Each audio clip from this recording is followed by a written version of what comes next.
तो मैं जब मैट्रिक का इम्तिहान दे चुका ना, तो मैंने कहा अब क्या करना चाहिए? तो मैंने सोचा कि भई मैं जेल चला जाना चाहिए। वहाँ मैं जो है ना नौकरी करता हूँ, साथ को ट्रेनिंग लेता हूँ, तो अब मेरा जेल में तो कुछ था नहीं।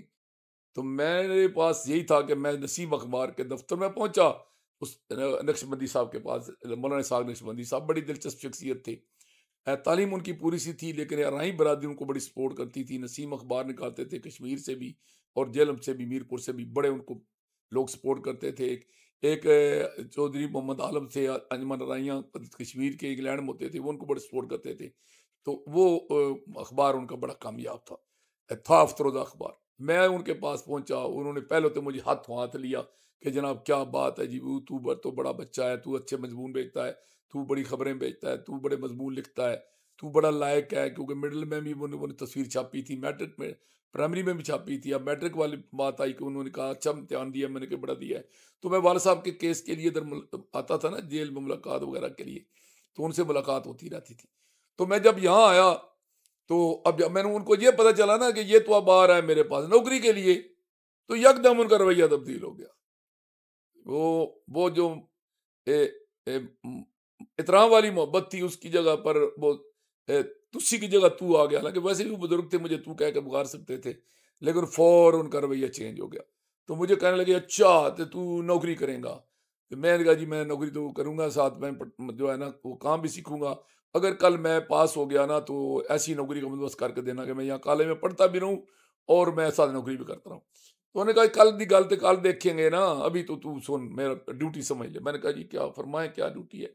तो उन्होंने कहा कि ड्यूटी तुम्हारी ये है कि ये जो हमारा दफ्तर है ना, तूने सुबह 7 बजे आके इसको सारे को, कुर्सियों को, मेज को, फर्श को, दीवारों को चमका देना है, साफ करना है इनको, बिल्कुल बाथरूम भी साफ हो, ये जनाब सारा दफ्तर भी साफ। हमारी वो सारी आकड़ खानी, वो मुगल बादशाहों की औलाद चौधरी चौधरपुरा, वो जनाब जो है ना वो 1 मिनट में उन्होंने फर्क कर दिया। अब बरता क्या ना करता, एक बड़ी खूबसूरत छोटा पलंग नुमा जो थी, वो जो पंगूड़ा सा, वो मेरी नानी ने स्पेशल जो है ना वो तैयार करा के मुझे दिया, उसको खोल के बंद करके, और बक्सा लिया कपड़ों का और सारा सामान। तो मैं उस वक़्त दरमियान वाली रास्ते बंद होते थे, मौसम ऐसा था, तो कच्चे रास्ते थे, कोई न्यू जर्मन की बसें चलती थी, वो चल नहीं रही थी। तो अरनपुर से मैं बैठा ट्रेन पर, और ट्रेन से बैठा लाला मूसा से यहाँ आया था। अब मेरा तो रास्ता ही बंद था, उधर से बारिशें शुरू हो गई, सैलाब का ज़माना आ गया, दरमियान में रास्ता बंद था, किराए वगैरह का मसला था। मैंने कहा वापस क्या जाना है, ठीक है जी यही कबूल करो। तो जो उन्होंने कहा जी खाना भी तुम्हारा अपना होगा, रहाइश भी तुम्हारी अपनी होगी, और तुम मुझे एक फर्श इसको संभालना है। उसके अलावा जितनी डाक है ना खाने में ले जाकर लानी भी है और छोड़ के भी आनी है, और जिधर अपने कचहरी में कहीं अखबार देने जाना है, यानी वो उन्होंने मुझे ड्यूटी से स्वीपर से लेकर ना, उन्होंने जनरल मैनेजर तक की, वो एडिटर तक की, वो उन्होंने मेरी सारी ड्यूटी लगा दी। तो वो जो मैंने ड्यूटी सही अदा की ना, तो उन्होंने मेरा एक और काम बढ़ा दिया। तो एक हाफ़िज़ नज़ीर साहब होते थे, वो अखबार उनका लिखते थे लेथों पर। तो उन्होंने कहा कि अच्छा हाफ़िज़ नज़ीर के पास बैठ के तू गलतियाँ भी लगाया करेगा। हाफ़िज़ नज़ीर साहब का लिखा हुआ पढ़ना बड़ा मसला होता था, लेकिन बहरहाल वो बड़ा मुश्किल काम होता था। लेथों पर किताब हो तो और उसको पढ़ना, नज़र पर बड़ा असर पड़ता था। तो मैं वो सारा उन्होंने मुझ पे बोझ डाल दिया। अब मैंने कहा जी उस्ताद जी अब रैश 1-2 दिन तो मैंने दफ्तर में रहा, तो उन्होंने कहा भी जल्दी-जल्दी अपना बंदोबस्त कर, दफ्तर तो रैश के लिए नहीं है ना। तो अब हुआ ये कि एक मसला आन खड़ा हुआ, दूसरा खाने-पीने का भी था। तो उन्होंने मुझे कहा वो कुछ थोड़े बहुत पैसे मैं घर से लाया था, उनसे मेरा गुज़ारा तो हो रहा था। उन्होंने कहा ₹20 महीना तनख्वाह दूँगा। तो ₹20 तनख्वाह वैसे कम नहीं थी उस वक़्त। ये मतलब है उन ये 1967 की बात है। ₹20 आज को बहुत कम लगते हैं, लेकिन ₹20 कम नहीं थे। लेकिन मेरी बस ज़रूरियात और मेरे मसाइल की वज़ह से ₹20 बड़े कम थे। तो उनके रिश्तेदार थे, वो डुगजुमा में रहते थे। मुझे दोपहर को भेजते थे कि तू जा साइकिल पर, डुगजुमा में उनकी रहाइश थी। वहाँ से जो ना ये उनकी दूसरी शादी थी। पहली शादी में उनका एक बेटा था अब्दुर्रहमान सलीमी, सलीमी उनकी गोद थी, ये जो अराइयों की सब कास्ट है सलीमी।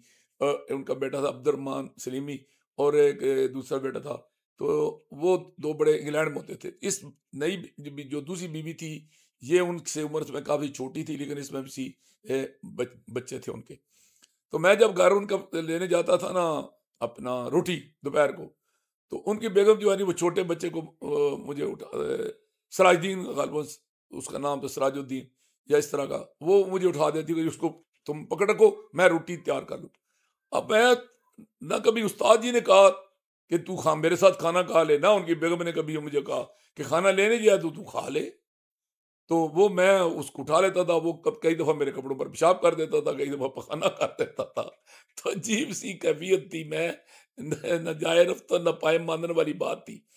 तो उधर मैं जब जाता था ना तो वो मुझे ना वो मिर्ज़ा लियाकत मुझे याद आए कि वो मिर्ज़ा लियाकत को मिलना चाहिए, वो जो न्यू जर्म ट्रांसपोर्ट वाले जिनके ने मुझे पहली फ़िल्म दिखाई थी फन्ने खान। तो मुझे याद है कि मिर्ज़ा लियाकत वो जो मेरे इधर न्यू जर्म वाले अज़ीज़ हैं, तो मैं उनको वहीं से महल्ले में रहते हैं डोगजमा, मैं उनसे क्यों ना राब्ता करूँ।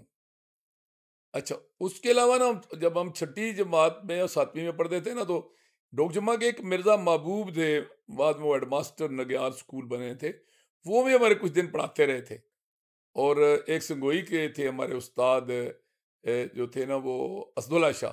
तो मैंने पता करा कि वो वही इनके पास आते थे शेख असगर वकील भी, वो भी डोगजमा के रहने वाले थे। तो एक इनके साथ तारक महबूब थे अराई बिरादरी के। ये सारे लोग थे जो वहाँ हमारे स्कूल में एक दफ़ा गए थे। मुझे इस तरह से इनके नाम याद आए तो मैंने कहा यार इन लोगों के साथ राब्ता करना चाहिए। तो मैंने मिर्ज़ा तारक से जब राब्ता किया तो इन लोगों के सारों के साथ राब्ता हो गया। अब इन्होंने एक मीटिंग की कि इसका मसला हल किया जाए, कैसे हल किया जाए। तो एक ना मोहल्ले की बड़ी मशहूर खातून थी, पूरे मोहल्ले में उनका बड़ा दबदबा था, माई हलीमा। तो उनके मियाँ की शक्ल सूरत मुझे याद है, साइकिल उनके पास होती थी, कचहरी में वो जाते आते थे, नाम मैं भूल गया हूँ। उनका बेटा आजकल जवेद जो है ना वो ये प्रॉपर्टी डीलर एसोसिएशन का सिटी का प्रेसिडेंट है। तो उनका बड़ा सा घर था। तो उन्होंने मुझे क्या किया कि एक बैठक जो है ना ₹10 माहवार पे किराए पे दे दी। जी, मेरी रेशन का बंदोबस्त हो गया। अब ₹10 माहवार पे किराए पे बैठक का बंदोबस्त हो गया। अब मसला बन गया खाने का। तो उन्होंने मुझे कहा यार तू बर्तन ले आ, खुद पकाया कर। तो मैं मिट्टी-शिट्टी के बर्तन भी और चूल्हे-शूल्हे ले आया, लेकिन मुझे जाँच नहीं थी। तो मैं नहीं वो काम कर सका। तो और अब मसला बना कि इनको खाने का क्या बंदोबस्त करें।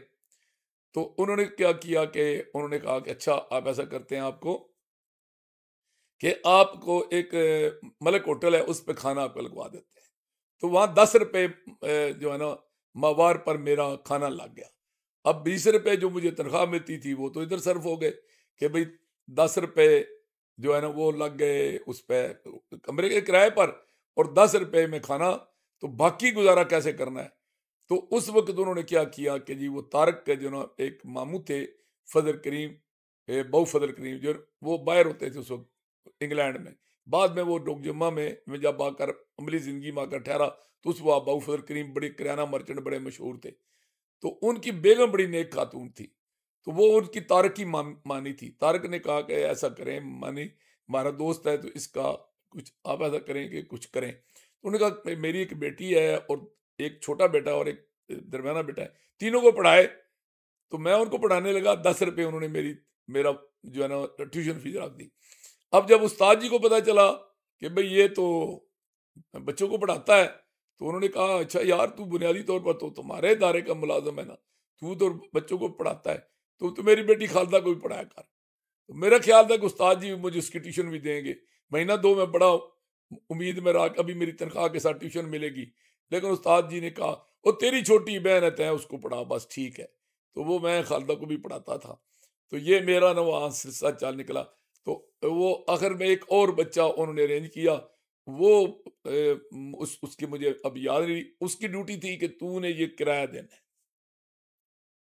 ये जो किराया ना मकान का ये तूने देना है। किराया मेरा फ्री हो गया। अब मेरे पास ना कुछ ₹20 वो और ₹20 और ₹40 आ ज गए, और ₹10 मैं रोटी का खर्चा था। तो ₹10 मैं खर्च कर देता, ₹20 मेरे पास बच जाते थे। अब खैर टाइम इतना था, अभी यही कर रहा था। इसी दौरान हुआ ये कि उस्ताद जी के साथ ना कोई मामला बिगड़ा। अब मैं चूँकि उनकी सोसाइटी में बैठना शुरू कर दिया पढ़े लिखे नौजवानों में और शहजादे टाइप लोगों में। तो उन्होंने मुझे कहा कि यार ये तू झाड़ू वाड़ू ना दिया कर। तो मैंने कहा उस्ताद जी झाड़ू मैंने नहीं देना। तो उन्होंने कहा नहीं तूने देना है। मैंने कहा जी मैंने नहीं देना। तो उन्होंने कहा अच्छा तू नौकरी से फारग है। अब मेरे पास वो नौकरी भी कोई नहीं थी, उनको साथ रब्ता किया कि यार नौकरी तो जाती रही है। तो उन्होंने कहा उस्ताद जी के पास अखबार की ना एजेंसी है नवाए वक्त की, तो अखबार की एजेंसी अगर आप अखबार ले लेना तो इसमें आपको कमीशन मिलेगा। तो वो 25 पैसे आपको मिलेंगे एक अखबार के साथ कमीशन, अगर आप बेचें तो 100 अगर अखबार भी आप रोज का बेच लें तो आपको तो मतलब आप देख लें कितने पैसे बन जाते हैं। तो इसलिए आप जो है ना अखबार बेचना शुरू कर दें। तो हमने उस्ताद जी से अखबार लेके बेचने शुरू कर दिए। वो सुबह हम अखबार लेते थे और वो जनाब उस वक्त ये पुराने पुल पर बसें रुकती थी, इन बसों में जाकर हम वो अखबार जो थे वो बेचते थे, चौक में बेचते थे, बसों में बैठ के या न्यू जर्म अड्डे पर जाकर बेचते थे। तो एक दिन ये हादसा हुआ कि मैं जो बस में दाखिल हुआ अखबार देने के लिए, तो मेरा दूर का रिश्तेदार जो मेरा कज़न था, मैं अनवर ठिल का, बाद में जो मेरा चाचा ससुर बना, तो वो मुझे कहता है, "ये क्या कौन-सा काम शुरू कर दिया है भई?" उसने मुझे ना मतलब टॉन्ट किया। तो मैंने कहा, "यार तू जाता है मंगला डैम।" वो उस मंगला डैम बन रहा था। "पता क्या करता है? मुझे क्या पता तू क्या करता है? मैं कोई चोरी करता हूँ? मैं मज़दूरी कर रहा हूँ।" तो उसने कहा, "इसमें तुम्हारी तौहीन नहीं है।" मैंने कहा, "तौहीन कौन-सी है? मेहनत करने में कौन-सी तौहीन है?" तो एक तो ये हुआ, दूसरा एक दिन मैं ना जब वो दरिया के पुराने पुल पर गया, तो उसका करता ये था कि जब इधर से ट्रैफिक रुकती थी ना, तो उनमें मैं अखबारें बेचता था। जब वो ट्रैफिक चलती थी तो मैं उनके पे बैठ के पार जाके उतर जाता था।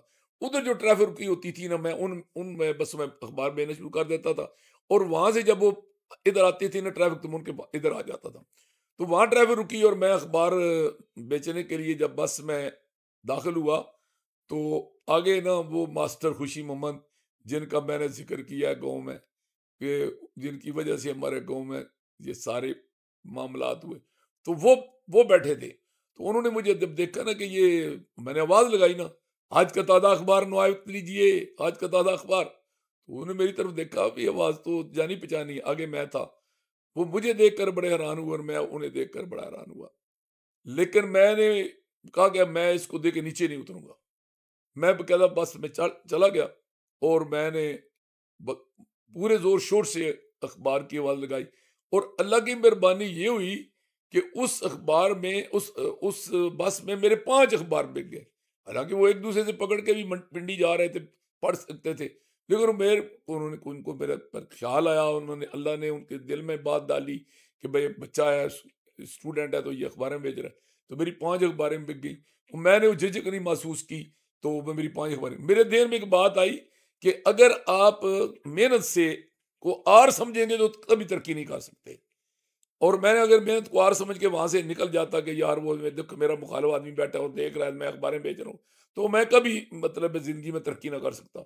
मैंने कहा क्या है, मैं कुछ चोरी कर रहा हूँ, डकैती कर रहा हूँ, मेहनत कर रहा हूँ ना बस। तो मेरे 5 अखबार बिक गए। तो इस तरह का मेरा निज़ाम जो है ना वो ए, चल निकला, और मैं बच्चे भी पढ़ा रहा था इसी दौरान सैलाब आ गया हमारे इलाके में, रास्ते वास्ते पूरे बंद हो गए, कोई खत नहीं जा रहा, कोई आ नहीं जा रहा।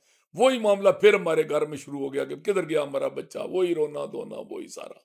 अच्छा, खैर जी, इसी दौरान एक वाकया ये हुआ कि हमारे जो वालिद साहब थे ना, जब उनको सजा हाई कोर्ट से भी हो गई, तो फिर उनका ये हुआ कि सुप्रीम कोर्ट से भी सजा हो